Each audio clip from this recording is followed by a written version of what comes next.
Oh, whoa. Almost said Old Testament. King James English, Lecture 4. Somebody needs to tell me what course we're on. Brother Rod, you help me. You gotta have cue cards. And we'll do the Old Testament, books of the Bible. And we'll do it this way. Ladies will be the first one to say the book. I want you to go 2 books at a time. Can you handle that? And the few men we have will be 2 books after that. You understand? Here we go. Ladies. Genesis, Exodus, Leviticus, Numbers, Deuteronomy, Joshua, Judges, Ruth, 1st and 2nd Samuel, 1st and 2nd Kings, 1st and 2nd Chronicles, Nehemiah, Esther, Job, Psalms. Good laugh. Okay, ladies. It's ladies round. Keep going, ladies. Men, you're out of it. Job, Psalms. No men. No men. You got to do knuckleheads. Proverbs, Ecclesiastes, Song of Solomon, Isaiah, Jeremiah, Lamentations, Ezekiel, Daniel. Stop. Men only on the end. Daniel, Hosea, Joel, Amos. Loud. You're going to say it. Amos. Commit to it. Amos. Okay. Obadiah. Jonah. Micah. Nahum. Nahum. Okay. It's tricky here. HCs. H. Habakkuk. Z. Zephaniah. H. Haggai. Z. Zechariah. Everyone? Malachi. All right. Sorry, ladies, but they were deserving of that. All right. King James English. Somebody going, why do they got to do that? I mean, I've known the books of the Old Testament since I was 4 years old. Move to Olmec. Okay, the these and thous. This is the topical part of the, and not you won't be tested over this, but it's very interesting, I think. I'm learning. Believe it or not, some of the features most criticized in the King James Bible are among the best reasons to keep it. For example, how about the these and thous? Have you ever heard that? Oh, it's just got a bunch of these and thous. I can't understand that. Yep. Well, did you know I didn't understand this as you go on with all the different parts of this pronoun? I thought I did. Maybe I did, but I forgot about it. We'll see how much you knew. These pronouns are often the first thing that people identify as a reason for not liking the King James. In modern English, the second person pronoun, like you, is expressed with one word, whether in the singular or plural. You're going, what? So this is you, the word you. Most other European languages have both a singular and a plural pronoun for this you, the second person. What second? Is there another person? This is how we talk about it in grammar. And first and third persons. The first is somebody who's like got multiple personalities or hears voices going, I know that second person. I know him. It's you? I know who it is. The first person singular pronoun in the nominative case. Nominative means, I'm learning stuff from Greek. Subject. It's a subject. For example, is I. First person singular pronoun I, while the plural is we. Okay, you know that. The third person singular, as you move down, you'll see is he, while the plural is they. If there's a lot of he's, it's they. If there's a lot of she's, it's they. Modern English, however, has only you for all its second person pronoun uses. And High English, as he calls it, uses, here we go, thou for the second person singular, you, thou, you, and you for the plural. You'll see it in the chart, don't look there yet. In this way, the King James Version lets us know whether the scripture means a singular you or a plural you. Again, if you have a mental health disorder, don't just call me, I'll get you down off wherever you're at. I'll help you with this plural you you're fighting with. Thou or thee mean one person's being addressed. And ye or you means several. See, you've heard me say this before, and no one corrected me. The you is always plural. I have said many times it can be either or, if this guy's right. And no one said anything. Apparently you did not know, and I surely did not know. I got some drugs in here. Did I want to take these? Oh yeah, I want to take some of these. drugs in my pocket. Well, there always is drugs in my pocket. Okay, let's look at this chart here. Second person singular, second person plural. So the second person, you understand that's the you thing. There's he, she, it. There's I. There is we. That's the third person. We, and they, and you guys and stuff. But you is the second person. So thou, thee, thy, and thine are all singular. Is that one of those clap on, clap off? Yeah. Clap on, clap off to people that are dying out there. Power and a clap. Okay, and then if it's plural, it's ye, you, your, and yours. So ye and you, and its form of you, is always going to be plural. Anything with a the, like the thee, thy, thou, and thine, is always going to be Singular. singular, always. See, I did not have that fixed in my brain. Maybe you did. I did not. I knew the these and thous was singular, and the ye's and you was always plural, but I thought you could go either way. Oh, see, so you may have already known that, but no one corrected me, at least. The billions of times I've said that. So look at this real quick. Peter, thou lovest me. Going on down. Peter, I love thee. Peter, thy family is nice. But this is made up stuff here, but shit. What? Peter, this family is thine. So thee, thou, thy, thine, thou, they, dan, dan, dan. All those are singular. And ye is always plural. And in the King James Version Bible, you is always Singular. plural. Singular. Tackle it. Plural. So grab hold of that and sing it to yourself tonight. Do not forget that. I will not. And we will move on in life. Yes, sir. You could even just look at it as the T's are singular, Yeah. and the Y's are plural. Right. Right. Exactly. But not every T word in the Bible. No, but these type of words that you go to these and thou type. Right. This distinction between second person singular and plural is crucial for a close reading of the Bible.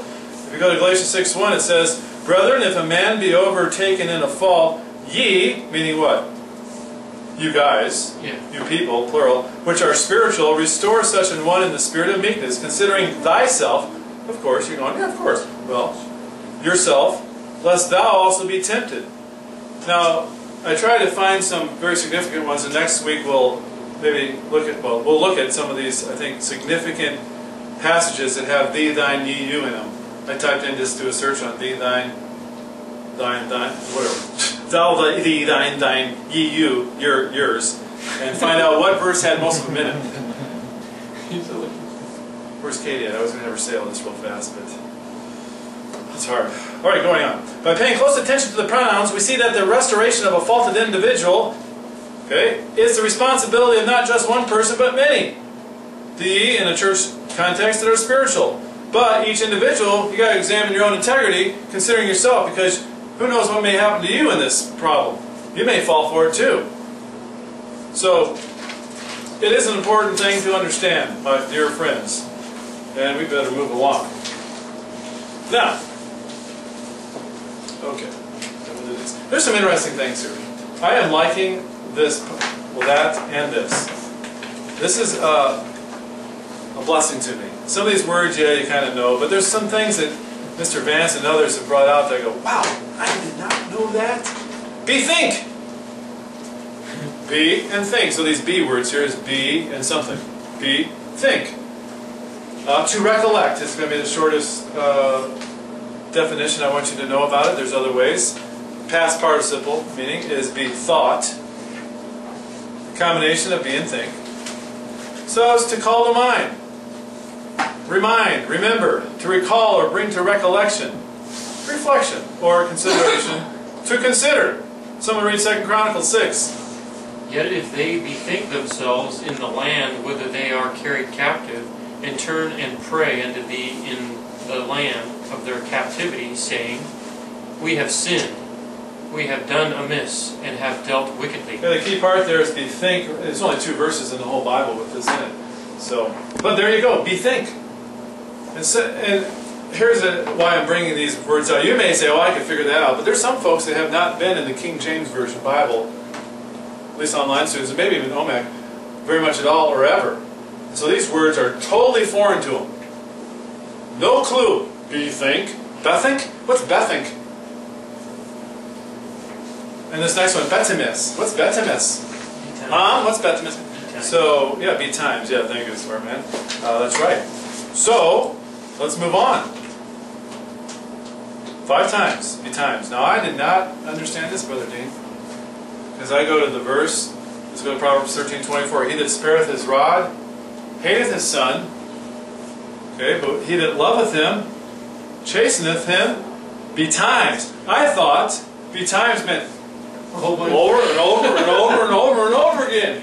Man. I think it means the second part. And that fits, kind of, but not as good as what I can find. So early, before it is late. And let's look at some others. Seasonably, in good season or time, before it is late. Soon, in a short time. Early, in a good time, in due time. Early in life, while there's yet time. Right. Because the word is be and time, and from Webster's 1828 it says that is by the time. So I totally blew that one in my brain, and we learn these things from maybe some guy we heard or just what we thought it was, and that's what we stick with. And no one questions us, maybe no one else uses it, and at least explains any different. So it is at least 13:24 there, but he that loveth him chasteneth him early in life, before it's too late. And consistently, but it's not so much consistently, it's do it early in life before it's too late, by the time, the right timing. Right. In due time, okay. That's so true. Genesis 26, someone read. And they rose up betimes in the morning, and sware one to another, and Isaac sent them away, and they departed from him in peace. So this fits here, because if it was time and time again, because they kept rising up in that morning, over and over again. Oh, man. That's like Caleb in the morning. Where is he at? So, man, he's up. Oh, you up, Caleb? Yeah. He's down. He fell backwards over there.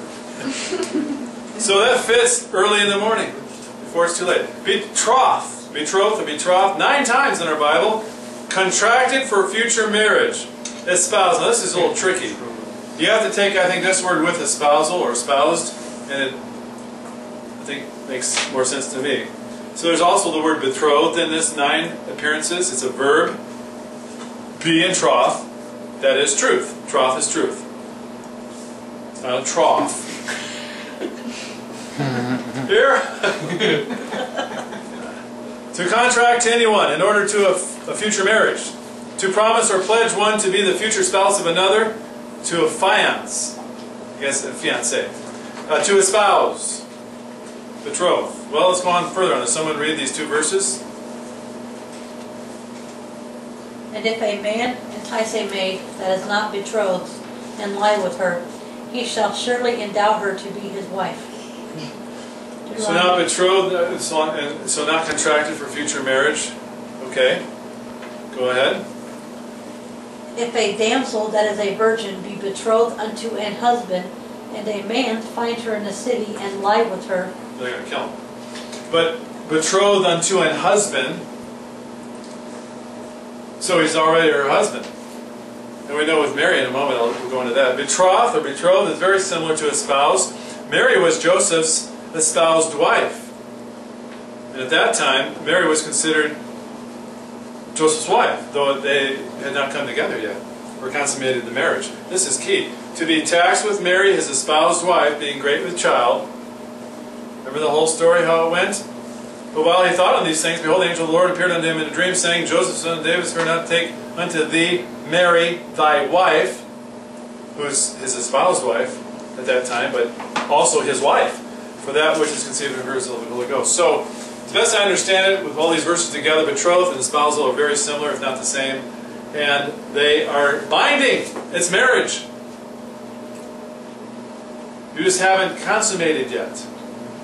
You can call it the engagement period, but our view of engagement is totally different than theirs. The spousal period was, it was a done deal. You're just not living together yet.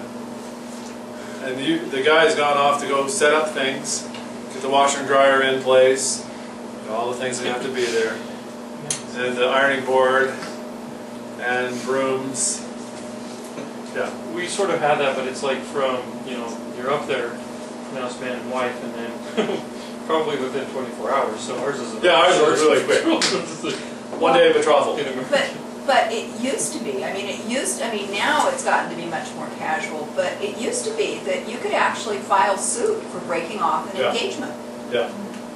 And you Breach contract. Yeah, we're in it was my considered. lifetime at least, Yeah, has gotten very liberal. right. I don't know if that's 1800s you're talking about, or I think even after the turn of the century, Yeah. for a while, essentially it was considered a binding Yeah. contract, and you could break it off, but Right. you could be liable for suit. yeah. Now engagement basically is you're living together, period.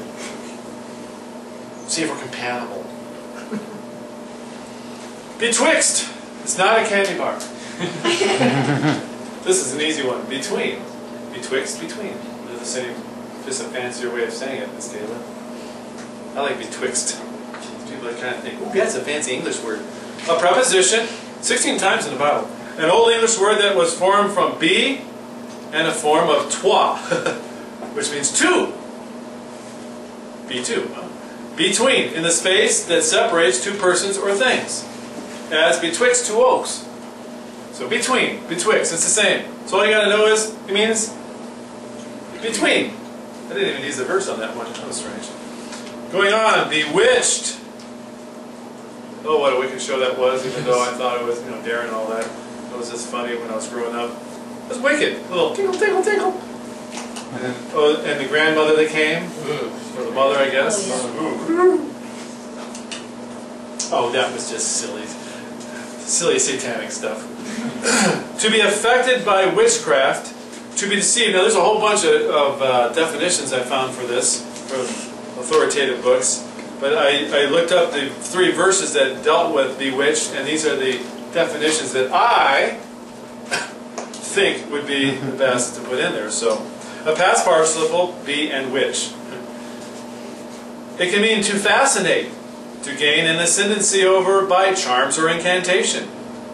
An operation which was formerly supposed to injure the person. I don't know what happened there. So he lost his flesh, or behaved in some strange and unaccountable manner. So something happened to him, and it's like a curse. I think I missed a word in there. Ignorant people being inclined to ascribe to evil spirits what they could not account for. There was a bewitching, so they're saying evil spirits did it. Or something happened. To be affected by witchcraft. To charm, to fascinate, to please to such a degree as to take away the power of resistance. To deceive or mislead. Well, let's look at these verses and see what you think out of all those definitions. If someone read Acts 8. And to him they had regard, because that of long time he had bewitched them with sorceries. Okay, bewitched them. Sorceries. So, deceived or to be affected by witchcraft. Does that fit? Okay. This is my choices. You may have a different set. Galatians 3, someone read. O foolish Galatians, who hath bewitched you, that you should not obey the truth, before whose eyes Jesus Christ had been evidently set forth, crucified among you. So I think these two together, deceived and via, witchcraft is not just like we think of a witch, but it's the occult, the powers of the devil. Not just deceived through lies from your mouth, but the devil's involved with it. This bewitching. So just 3 times in the Bible. Interesting. We're not going to have a break as of time, so we'll just go on through this. Bewray. To reveal or betray. So that's an easy one. Betray, bewray. But also to reveal. Because betray is not the same as reveal, is it? Let's look at this. So bewray is a verb. Bewrayeth. It can be 4 times as either one of those. Comes from the Middle English word bewrayen, which means to reveal. Also means to betray. To show or make visible. Disclose. Indicate. Expose to view. Now the betray part, you say, I don't understand how that fits in. Well, that's what you look up Webster's 1828 and a few others, and that's what they say. So which fits into this first verse? Someone read Proverbs 29. Whoso is partner with a thief hateth his own soul. He heareth cursing, and bewrayeth it not. So betray it not or reveal it now? Reveal it. Right? I think reveal fits there. Yeah. Somebody read Matthew 26? Or disclose it not? Yeah, okay. In And after a while came unto him they that stood by, and said to Peter, Surely thou also art one of them, for thy speech bewrayeth thee. So now this one you can see how both of those fit in. Because reveal could work, and betray can work. Yeah. Yeah, I forgot what verse it was. That's the one that you say, oh yeah, I can see how they kind of go together. Betrays you. It shows that you're lying. Bewray, betray, reveal. Okay. Bier, I think is the correct pronunciation. A frame on which a corpse or casket is laid. I think you knew that. It's a noun from the Old English word bear, that is to carry. A carriage or frame of wood for conveying dead human bodies to the grave. You know, some wrongly updated this word to coffin. The NRSV uses the word coffin on one occasion and bier on the other. But both the NIV and NRSV add the word bier once where the King James doesn't even use it. So they're trying to get rid of archaic words, but they even add an archaic word and then split them, go coffin, bier. And they're different. They're totally different. The coffin is not the bier. The bier is the frame that holds it. Someone read Luke 7? And he came and touched the bier, and they that bare him stood still. And he said, Young man, I say unto thee, arise. Okay, so you can, it sounds like maybe he touched the casket or whatever the dead body was in it, but it was the frame. Now, as we go through these, I don't use it on every one, but somewhere it's really interesting. I add what the NRSV and NIV will say. And if you are not sold on the King James yet, by the end of this course, you're going to be going, this is ridiculous what they're doing. Not the King James, but these other versions. How they just pick and choose these words will open our minds too. Bittern. A bittern. Not an herb that doesn't taste right. Well, it's a bird similar to a heron. Whatever a heron is. I kind of know what a heron.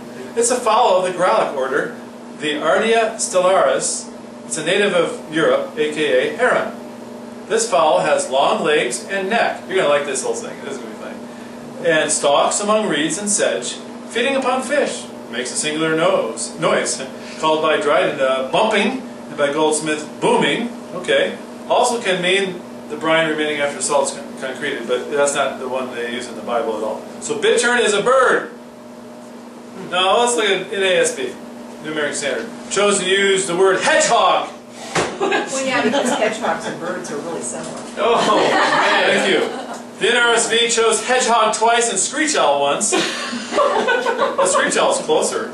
The NIV chose screech owls twice and owls once. Okay, NIV, you're winning so far of the perverted versions.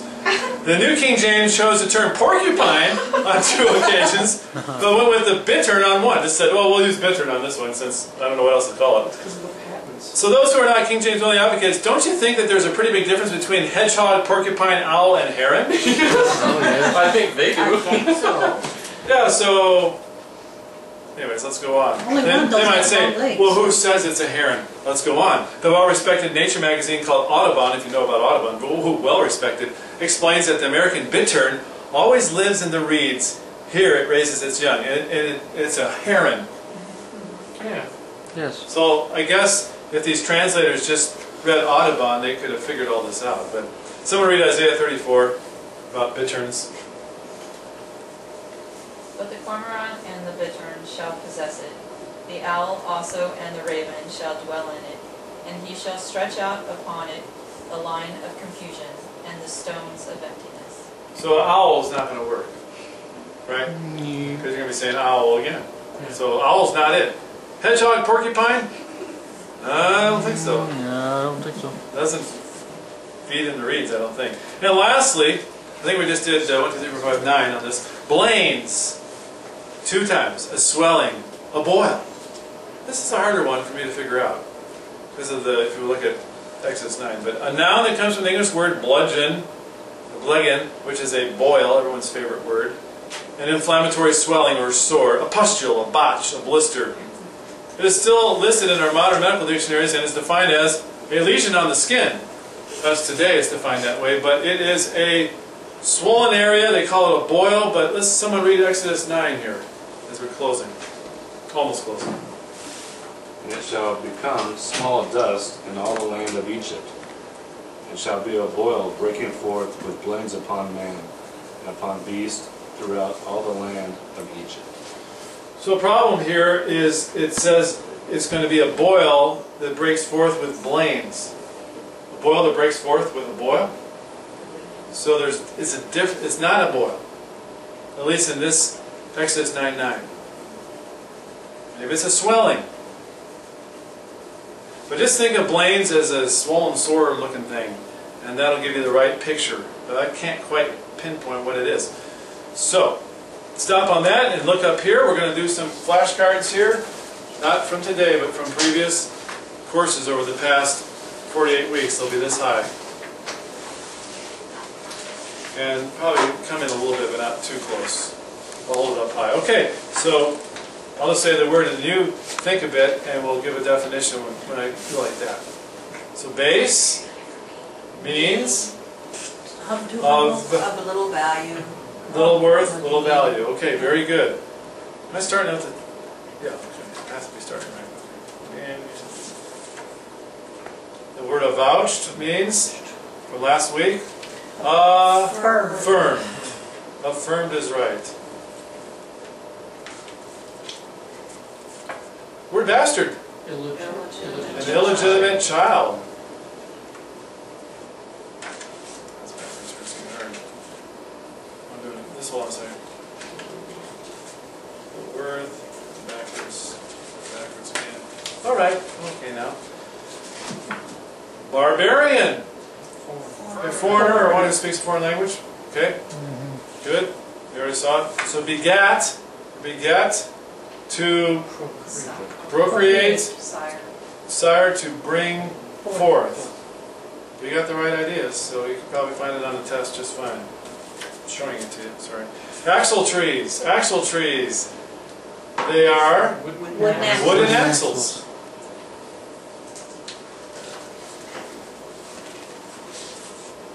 Beeves. Beeves is the plural of beef.